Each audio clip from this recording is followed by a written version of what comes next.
What are you watching right now? Right now, oh boy. Peaky Blinders is something I've been watching on Netflix. I watched. I heard that was Rudy keeps telling me to watch. Yeah, I haven't watched it yet. it's really good. I mean, they're real. It's almost like the style is a lot like Boardwalk Empire, which I also loved.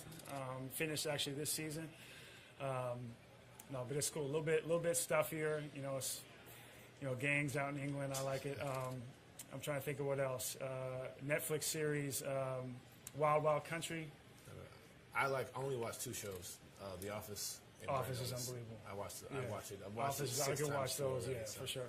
Yeah, Kyle watched the entire series, I think, this year. I did the same thing last year with The Office. Michael Scott, love it. This is awesome. Yeah. So what is your go-to snack when you're watching the movie? Go-to snack? I'd probably have to say, if I had a cheat meal, it would have to be like a Taco Tuesday, something like that.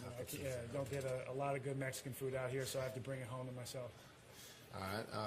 So when you're watching these movies, I like to I lay in my bed, turn all the lights off, shut the door, completely enclosed to myself. What's your setup when you watch a movie? You like a guy that lays on the couch, or you have your own theater? Hopefully, I'll get to that one. You will get there. You will get there. Absolutely. It's almost like my own little film room. I shut off the lights and like to get right on the couch. I have my game ready. I have my Normatec. I have all the things that I can do to not only watch the game but get my body prepared for the next game. So try to kill two birds with one stone.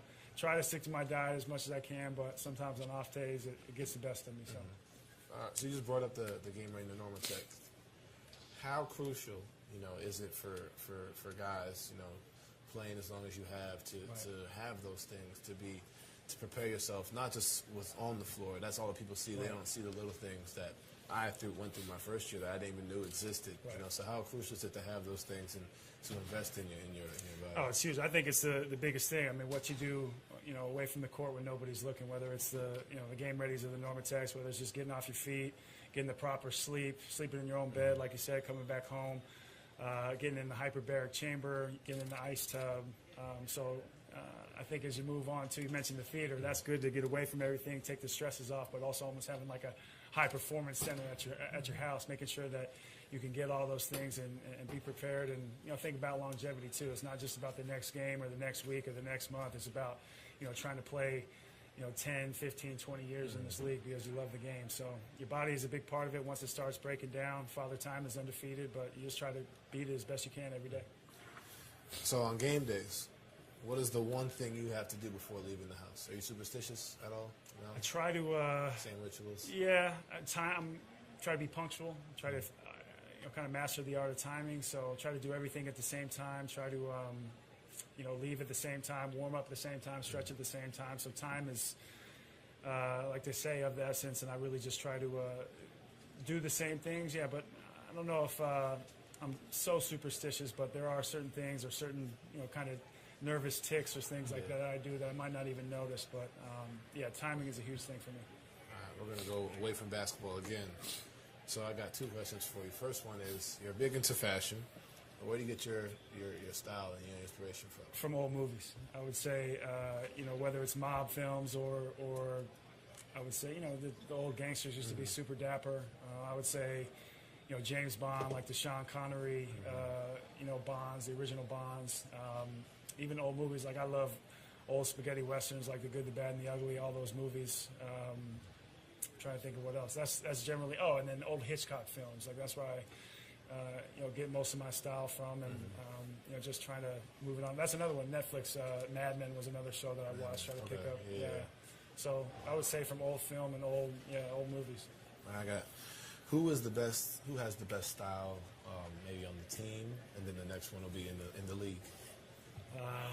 Best style.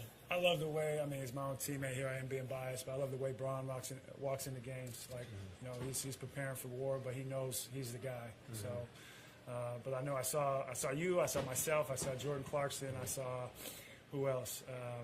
Braun. All those guys have like the GQ. They're breaking down like trying to make it to the top. So there's a lot of guys in this league that have done well for themselves. Even walking in, because that serves as a runway and a form of self-expression, and you can kind of walk the walk and be who you are. How about your guy Russ? Russ is great. I mean, he's he doesn't have a stylist. He just he doesn't. He just goes out there and does it. Yeah, but he's always been that way. I mean, I remember in college, obviously, it's a little bit different what you're able to acquire just because you're living off that monthly stipend from the university. But at UCLA, he was the same way. Really? Yeah. Okay. All right. What's the most embarrassing song you know all the words to? Most embarrassing song? It'd probably be a Taylor Swift song because I wouldn't say it's embarrassing, but it's my sister loves Taylor Swift, so I've been around her where she's been listening to that in the car, and she's driving me all around LA, so probably Taylor Swift. I've been, I publicly said this, I've been to a Jonas Brothers concert. Oh, yeah. My sister made me go to that, so Right. it's pretty cool. I'm not going to lie, it's pretty dope. I like it. Now we're going to go back to basketball. Let me just scroll down here. So, talk about the first court that you learned to play basketball on. Like, where was the first place you learned to play basketball on? I mean, a lot of people like to say it's their backyard. For me, it's my front yard. My dad had played in he grew up in Morningside in Inglewood, California. He went to Morningside High School, home of Lisa Leslie and Byron Scott. Then he went to the University of Oregon, played several years in the NBA. So I learned to play against him. He was 6'9", super athletic, skinny, could really shoot the ball. I learned to play in my front yard against him. So he would. Are we allowed to curse? No. Okay. No, he would. Really sharp elbows, would kick my ass in the front yard. So, that's where I learned to play. He bloodied my nose up a couple times, and really until I got to high school, until I started to be 6'6", 6'7", kind of give it back to him a little bit. So, yeah, he beat me up a number of times, but I love that he would never let me win. That kind of got my competitive gene going and got the best of me, and I've been successful ever since. Throughout the regular season and the playoffs, and then even the finals including, what has been your favorite interaction with a fan? Favorite interaction with a fan? I would say I worked with St. Jude ever since my rookie year. We started the rookie relief program. I would say worked with Dylan Witchen, who had childhood cancer, and worked with his family, Dylan Witchen Foundation, and he had passed, but he had come in to work with us at our facility. He had got on our main court. We shot together, so that was probably my best interaction, especially early on, and maybe understand that the game is bigger than just basketball. And as I'm sure you already know, and you'll grow to understand, is that you impact so many people's lives, and the game is so global now that you never know how far your reach is going to be, especially with social media, especially with the social landscape that we have now. So it's huge. Last question for you. What is some advice you would give to someone playing in the first finals? I know you got guys like Rodney, my former teammate, right. Jordan Clarkson, Larry Nance. You got guys who are playing in the first finals. What's one thing you would tell them about playing in the finals? I would say take a deep breath and let the game come to you. Right? And we know that there's a lot of defensive schemes. There's a lot to absorb, a lot to take in.